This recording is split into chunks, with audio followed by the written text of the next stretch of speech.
Hey there, I'm Hillary DeCesar, and you're about to listen to episode number 27 of the Silver Lined Relaunch. The timing of this episode, it actually is epic because especially right now, the LA Lakers won the NBA championship for 2020 just yesterday. And you'll know why this is so significant to this episode in just a few moments. But let me back up and introduce you to Jake Kelfer. He is a master at helping others connect to not only opportunities, but also elevate their networking. See, besides being a best-selling author, executive coach, and speaker, Jake worked previously for the LA Lakers, or as I could say today, the NBA champs. No, he was not a player on the Lakers, although he had mad love for not only basketball, but the Lakers, but he was the person who got the fans pumped up during the halftime competitions. I mean, coolest job ever. Okay, believe it or not, it was all due to Jake not getting what he thought was his dream job straight out of college. That's right, the LA Lakers, that job actually came to him after an offer was rescinded. And what he thought was that perfect job he never saw, and he ended up with that perfect job. Jake quickly reset and reimagined what he should do as his career. He leaned into what he had innately and naturally. And if you can't guess it by about minute number 2 in this episode, I'm going to be super surprised because it's energy and enthusiasm for connecting with others. And ultimately, he scored big with his new job. Jake, he dives deep into how when you focus on what you have to offer others and lean into those opportunities in networking that are really just extraordinary moments hidden in the ordinary, like a certain elevator ride he talks about, you can elevate not only your A game, but your entire life by mastering how to successfully connect with others. So enjoy. And don't forget to listen to the end where Jake spells out his personal top secrets to networking and making the most of your possibilities. It's going to leave you connecting with others when you go out in the real world in an entirely new way. And now, our conversation begins, and so does the fun. You're listening to the Silver Lined Relaunch, and I'm your host, Hillary DeCesar, award-winning entrepreneur and transitional coach. Each week, I'll invite you to tune into inspirational stories, revealing how you too can turn ordinary experiences into the extraordinary. Feeling stuck? I'll share step-by-step strategies to fuel your ability to experience a life where silver linings are both abundant and possible. All right, everyone, I have Jake Kelfer with me, and so excited because as we were talking before, you and I have some similarities here. We are both like diehard Laker fans, yes. And then also you went to USC. My daughter is currently at USC. And so Jake, welcome to the show. So happy to have you here. Yeah, Hillary, thanks so much. I'm excited to dive into this, talk Lakers, talk everything. It's going to be so fun. Well, you are such an inspiration. And for those that don't know you, I would love to have you just tell us a little bit about your journey, how you have gotten to where you are right now, which is impacting so many people and inspiring so many people these days. So share with us, what's taken place to get you where you are today. There have been a lot of big moments in my life that have changed the direction or the path, but all of it has been a huge blessing. And so for me, I wanted to play for the Lakers. That was my childhood dream. I wanted to be the first person from my hometown. I wanted to play with Kobe. Magic Johnson was my favorite player. And I trained every single day. I would go home in 7th grade. I'd do my homework because my mom said homework first, then basketball.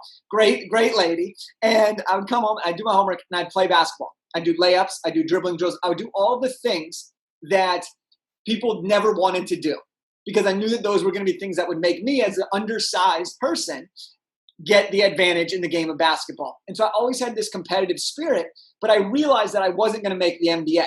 Okay, so how tall are you? I'm 5'8". Okay.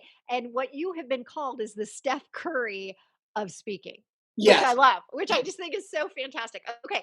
So you're 5'8", but you're like, wasn't there somebody, was his name Spud or Yeah, what was there his have been name? guys that are smaller than me for sure. Yeah. Guys Hey, that come are on close. now. Okay. So you were still thinking like, I can do this. Okay. I love this. All right. And I'm one of those people that just because other people don't believe it's possible doesn't mean I'm going to stop. Because and I think that's one of the greatest things about life is like the only limitations that we put on ourselves really are the ones that we allow to be put on ourselves. Now, of course, is my road to getting to the NBA as a 5'8" kid from the suburbs much more difficult than a LeBron James physique person? From a height and physical standpoint, yes, it's much harder. Like that's just the truth. But there are always ways to make your life and your dreams come to fruition. And so what happened was, once I realized I couldn't play in the NBA, I said, well, I'm going to be an agent because I had friends that were going to play in the NBA or that had a chance or play in the MLB or the NFL. So I was like, I'm going to go to USC and I'm going to be an agent. If I can't be on the court as a player, I'm going to be on the court as a representative. I'll still be there. Well, right before I get ready to graduate, the agency that I was going to work for goes on a hiring freeze. They say, Jake, we can't bring you on. We're really sorry. We love you, but we can't bring you on. I'm like panic mode. Because I'm going to graduate from USC, thousands of dollars in student loan debt. I had this plan. I had the vision of success. Everything was laid out for me. So I put in everything that I had learned at USC, all the things that I try to do to stand out and differentiate myself. And it just so happens that I get a job as a corporate partnerships assistant for the Los Angeles Lakers. And so that's how I started my professional career, was in a way having my first full circle moment of stepping onto the court, because part of my job was to pick all the contestants for the halftime contest, the half court shot, all of these things. And so I actually got to be on the court during that season, which was Kobe's final NBA season. So for me, it was like this weird dream come true type of like world coming full circle moment. And while I was there, I had one of the biggest pivotal moments that I look back on now and say, wow, that moment changed everything. Which was, I was in an elevator, okay? And Heather, this is, you guys are going to love this one, okay? So I'm in an elevator. Now, most of the time I get in an elevator, I tell the attendant, hey, can you take me down to the event level? I got to escort a client or someone that's a contestant for a contest. Now, this elevator ride, I didn't know, but it was going to change everything for me. I'm in the elevator, and the doors are about to close just like normal, but there's a hand that walks in. The doors open, and this person jumps in the elevator, and it's Jerry West. Okay, now Jerry West, for the people that don't know who this is, Jerry West is a Lakers legend, Hall of Fame player, and most famously known for, he is the NBA logo. He is the guy they made the logo after. He comes in. Now, I grew up, we have a room called the Lakers room in our house, like painted purple and gold, memorabilia, everything. I've known who Jerry West was my whole life. I've seen pictures of him from his playing days, everything. My heart's pounding out of my chest. The person working the elevator looks at Jerry and he says, Jerry. Oh, he doesn't say Jerry. He doesn't know who he is. He says, excuse me, sir, what floor do you want to go to? Jerry looks at him, says, event level. He's got courtside seats. I mean, it's Jerry West, right? The person working the elevator says, well, do you have a credential? I'm going to have to ask you to step off the elevator. And I'm like, no, he didn't just say that. And Jerry looks at him kind of quizzically, very politely though, and says, no, I don't. But I'm sorry, I don't have it. Can you just take me down? And the person working the elevator says, I can't take you down. I have to ask you to step off because this gentleman, pointing back at me, needs to go down to the floor. Like, this is so awesome. Okay. I'm like, is this for real right now? So Jerry's about to step off. And I don't know why, but I just blurt out. I say, wait, no. He's with me. Jerry's my guest. And the person working the elevator is like, what the heck? So he looks at me and says, are you sure? Well, I look at Jerry and I'm kind of like, waiting for that nod of approval. Like, you cool with me doing that? And he kind of gives me that nod. And so I give the same nod back to the person working the elevator. And for the next 14 seconds, we go down and it was glorious. Now, as we're about to get off, this is where the magic happens. We're about to go our separate ways. In my mind, I don't understand or know how Jerry's going to respond. Is he going to be pissed? Is he going to be pissed at me, the elevator attendant? Is he going to just be in a rush? What's he going to be thinking like? But he sticks out his hand, and right before we separate, he sticks out his hand. He says, "Thank you. I appreciate what you just did for me." And in that moment, it changed everything because I realized that it doesn't matter how rich you are, how old you are, how poor you are, smart you are. All that matters is that we're all people. And at the end of the day, all we want to do is to feel loved, to feel valued, to feel that we belong, to feel that we matter. And in that moment, Jerry West made me feel like $1,000,000. Does Jerry West remember this? Oh, that's Probably so not. good. But do I remember this? Of course. And I will always remember it. And that put me on a chain to start really focusing on how can I give people that same feeling that led to me writing my first book, which I released on the day on the month Kobe retired. That led to me starting as a public speaker. It led to me challenging the status quo and starting a second NBA draft combine. It started me as a business coach to entrepreneurs. Once I had gotten to a certain point, now I wanted to share the secrets to help others get there. And everything leads off one another. And that's just the beautiful thing about life is that when we take action in the consistent way, we can end up doing things that we didn't originally know were even possible. Oh, I love that. And you always talk about how you make people feel is so important. And people think that a lot of times it's, hey, it's you're either an extrovert, you're an introvert. It kind of is who you are in terms of how you make people feel, but it really isn't. Can you help us understand a little bit more about, how do you create that ability to be, empathetic towards other people and that connection? It's a great question because we hear this a lot, right? People are like, well, Jake, you have this personality. You can Oh do it. my God, look at you. You're like, off the charts here. I'm like, whoa, you're elevating my game right now. Right? And other people are like, well, I can never be like that. And the thing is, you don't have to be like that. Maya Angelou said it best. People forget what you said, people forget what you did, but people will never forget how you made them feel. I Mm. love this quote. And the reason for this is like, if I ask anybody that's listening right now to raise their virtual hand, right? If they've said something that they wish they could take back, of course we'd all do that. How many of us have done something we wish we didn't do that we learned from? All of us would raise our hand. But how many of us remember that feeling that someone gave us? We always remember that feeling. We remember the feeling when someone compliments us, and we remember the feeling when someone insults our new t-shirt that we were so excited about. Those little things play a big role in how we build that relationship with another person. And so to take it to really answer your question here is it doesn't matter the personality you think you need to have to connect with the right people. What matters is that you own your personality and make that the best voice you can possibly have. Because everybody has a unique communication style. And the best way to communicate your story, your message, your brand, your business, your goals, your desires is to do it through your authentic self. And the Mm. people that have realized that can connect with other types of people because it's not how you describe your personality that matters. It's how you act upon your personality that matters based on the relationship that you can build and want to build. So like that's kind of how I interpret the differences there and how important it is to have that empathy and ability to believe in like your voice is great enough. Well, and I love what you said about the authentic voice, right? Because I think that so many times these days that there's endless coaches and the people that are taking and learning from coaches, they try to turn into that coach. They try to emulate and they go a little too far sometimes where that's not who you are. You need to find that little bit of take what you are hearing from them and make it your own and create that voice that's only yours, that's so unique to you. It's so powerful because a lot of times, and it's good to emulate other people, to learn from, to see what they do really well, to pick and choose what you want to pull from them. But nobody wants a second version of someone else. They want the first and best version of you. And that's Mhm. something that sometimes we especially when we're making a transition in our life or something's happened to us and we say, well, what can I do? Like I don't have the skill set. I've never started my own business. I've never lost the 20 pounds that I've always said I wanted to lose. I've never eaten healthy, even though I know it's better for me. And it comes down to this idea of like, well, be the person that you want to be and start to create that identity of you, not the identity of what you think other people want you to be. And that's such a powerful realization.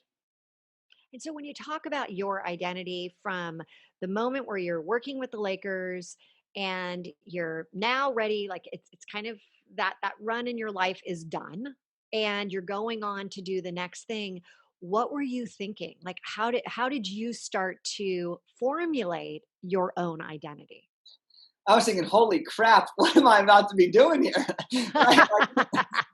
I know this is a deep one. I'm like, okay, really? That's a cool, like, as you're talking, you went from this is where I wanted to be. You weren't there playing as a player. You're there, but you're there with guests and people that are coming on to do, cool things. You're on the floor, but now, that way of your life was ending and you're having to transform. I think of you and the transformations. Were there separate identities that you had to then create? So I think that there's always something in terms of striving for more. I'm a very ambitious person. So I've always had this vision of what was possible. I just never knew exactly how to get there. I just knew that if I continued to do things, eventually things would happen. And so the next identity shift was because I always wanted to be my own entrepreneur. I wanted to have my own businesses. And so what happened, the big shift that happened there in the next identity was focusing on not serving myself, but serving others. And so once I was working with the Lakers, the first transition, which was me releasing my first book, was I asked myself, what do I know and how can I help people? Because I knew I had to be able to solve a problem for somebody else. And I knew that I had knowledge that could do that for somebody else. And so that was how I decided on writing a career development book for people who are still in college. I was 1 year out of college and I wrote a career development book. And I combined that with my most recent experiences, but also with the knowledge of people that had more credibility, that had experience in a career for decades, that had worked at some of the best companies, because I knew that I needed to have everything involved, right? Not just me as a 23-year-old. But then it came to the question of, well, what does an author do? What does somebody who wants to be a bestseller do? What does someone who wants to start speaking do? And I had to have my actions resemble that identity if I wanted to become that person. I always believed it could be possible, but I was also hesitant because it required putting myself out there. And I remember when I was getting ready to release my first book, I didn't know what I was doing. Like people think everyone has it figured out. Like just because you write a book doesn't mean you have it all figured out. It just means you just are doing it, right? And I had no clue what I was doing. And so I'm talking with my dad, my hero. Now we're in the kitchen and I'm sitting with my dad and we're talking about this book. And I'm like, man, like, what if no one buys it? I'm like, what if no one reads it? What if all these things? And he looks at me and he says, Jake, everybody wants the shortcut to success, to fame, to wealth, but there is no shortcut. And then he paused and I was like, ooh, that's good. And then he said, Jake, this is the real truth. He said, there is one shortcut. And it's the only shortcut in life is to start now. And that's the answer to almost That's so problem great. that we could ever Absolutely. have. We all have had, I have $1 million idea. But then we wait, someone else does it. We're like, oh, that was my idea. That's great, but you didn't do anything. If you start now, the future is up to you to create, because once you start, good things will happen. But you may not always know what those are. Oh, that is so true. And I think that so many people kind of hit that point in their life where they're like, oh, I had that idea. I thought about doing that. I dot, dot, dot, fill in the blank. You're right. I mean, where your dad said, you have to start, you have to go for it. There's, really, truly no time like now. Well, the next day is not guaranteed, right? It's And true. I look back to, a moment when one of my best friends passed away. My first 3 days, it was like my welcome week of USC. Oh. He had been going through a long battle with Hodgkin's lymphoma. He had beaten it, but then he passed away from liver failure a few weeks after that. And I didn't know anyone. I didn't have my friend group with me. I was in a new environment. And my personality, as you can tell, was like very excited. I wanted to meet people. This was like supposed to be the time when you find all your friends for like to set the stage for your freshman year of college. But I was down in the dumps because I just lost someone. I didn't have that support system that I normally did. And we go home, go to the services, spend time with my family and my friends. I come back missing a couple days. And then my dad faints and needs an emergency pacemaker. And so we don't understand how this world is ever going to work. We don't know what's going to happen next. We don't know who's going to be affected by something or how we're going to be impacted by the world going on. But what we do know is that we can always control what we choose to take action on in the very moment. We can choose right now, as you're listening to this, I choose to be rich. I choose to be happy. And we can start to create that identity that we just talked about, which will lead to creating those action steps, which will lead to building the foundation to grow success and ultimately happiness, which is what everybody strives for in their life. Oh, that's so great. That's so profound. And when you think about the thoughts that you repeat, they end up creating your beliefs, and your beliefs create the identity. And as you're saying, it's your choice. That's the greatest part. We all have the ability to choose what we are going to do from this point forward. So great. I wanted to go back to one thing that one of your books, Elevate Your Network, and you have always been a master at just leveraging that, hence the fact that you were going to get into kind of doing this and helping people build their networks, right, through all of helping. Were you actually going to help the recruiters, or what were you going to be doing to help in this way, in this massive networking way? Well, I think for me, when it comes to networking, like Uh-huh. everything we do in our life revolves around people. There is no business that exists without another human being, whether it's on your team or whether it's a customer side, even if everything's done online. And so, networking for me, when it comes to it, was to create this book that tied everything together about how Mm. do we build the right relationships, because that is what drives all of the results we want. There is no business without people. There's no customers without people. There's no romantic relationships without another person. There is no happiness without other people. Like, it revolves so much around other people. And I wanted to show people how to do this in all aspects of their life. Well, you know what's so great about Elevate Your Network, and as you were, initially thinking, let's, become an agent, and then you started to help the Lakers with, all of the exciting things on the court in terms of the, competition that was going on at halftime, and then you kept going with this, and you're writing all these books, and you're putting it all together. It is what you realized is that the networks that you create are almost, they encircle you as a person, and it ends up bringing you your freedom to go do new things, because these new connections help you with seeing new opportunities. I want to talk more though about what is, like, how do you, when you're starting to work with somebody, how do you say, it is so critical to increase your network, to elevate your networks? How do you go about even helping somebody start down that process? I'm a big believer that we don't want to waste our time or be unintentional with our time. Hmm. Meaning that when it comes to building our network for whatever purpose we're trying to grow it, whether it's for our business, for our friendships, whatever, there's always always reasons to go after building a network. So one of the first things that we do is, like, we focus a lot on being very clear with why and who we want to connect with, because it does no good for me to connect with a completely random set of people if that's not going to get me closer to the identity and to the results that I'm looking to achieve. It doesn't mean that that person that I'm randomly would reach out to isn't a great person. It just means that we need to be intentional with who we're reaching out to and why we're reaching out to. That's going to increase our response rates. It's going to increase the chance of us being able to customize our initial outreach, our connection, and it's going to set the stage for everything that's to come. And so, getting really clear on who we're trying to reach out with and why we're trying to reach out with them is such a key element to saving us time, but creating the more meaningful relationships in the process. I think that being intentional, and especially as you're starting, potentially, you're an entrepreneur and you're starting a new company, and there are so many distractions, right? That you can take. You can go, path A, B, C, D, and there's all these different ones. But if you could really say, from a network perspective, where are you really going to benefit the most? How can you always are talking about, the serving, how can you serve this group, and in turn they can serve you, right? Reciprocity and all of that. And I think what you do is what you said is build the network that will bring you raving customers on repeat.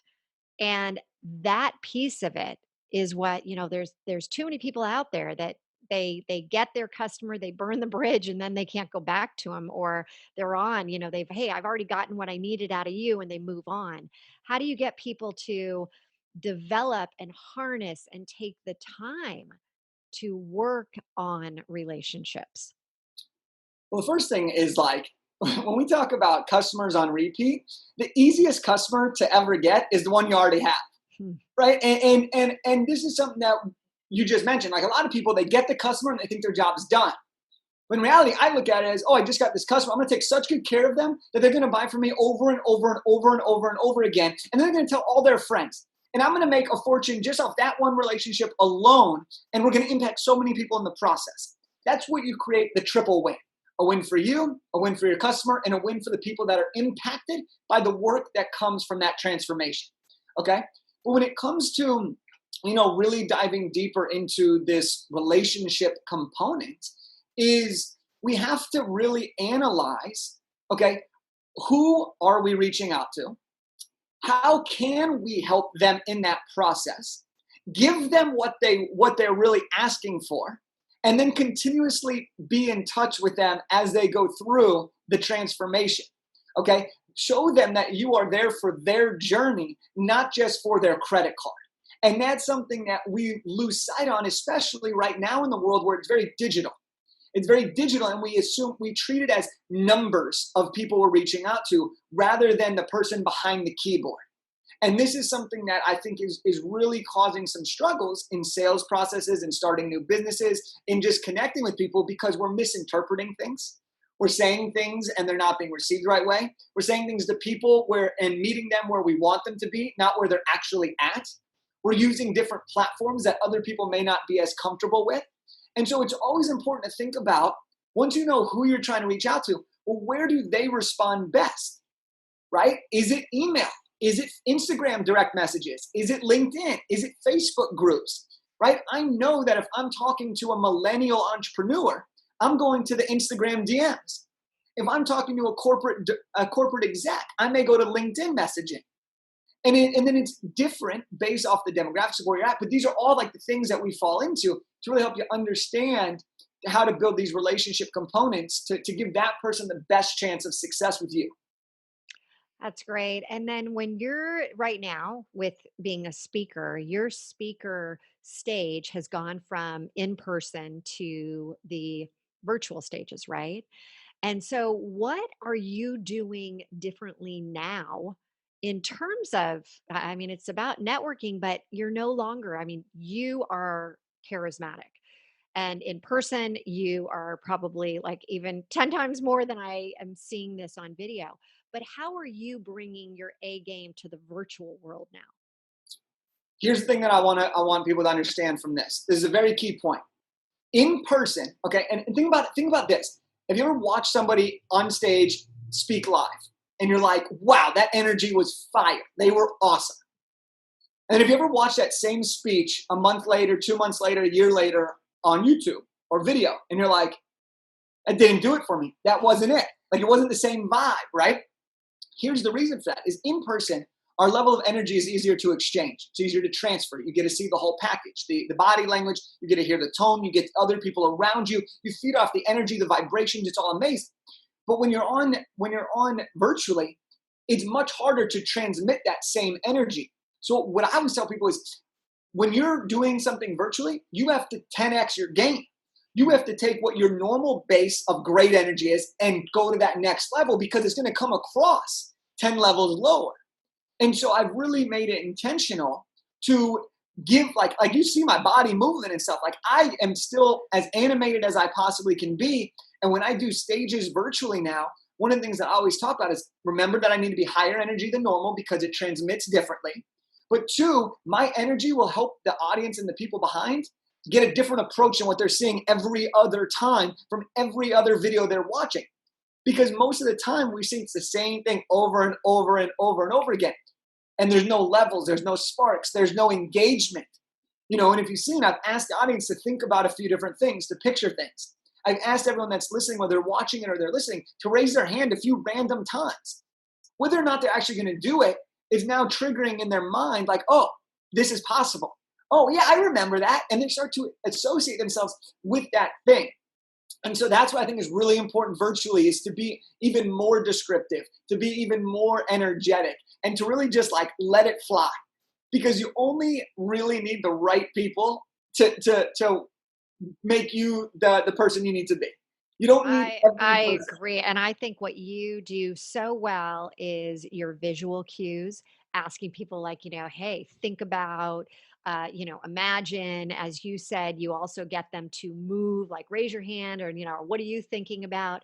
I love that, and I think we have all sat and watched one too many Zooms right now where the person is just, like not moving, not that engaging. And you're thinking, oh my gosh, how fast can I get off this thing?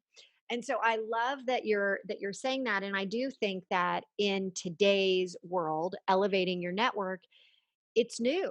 It's a different new normal, but it is still bringing your voice. It's still bringing that authentic side of you and allowing that to come through, which means you got to be practicing this. You got to understand what is unique about you. How do you help people figure out their authentic voice? Well, that's a wonderful question, Hillary. And Hopefully, I, it didn't come out of left field here.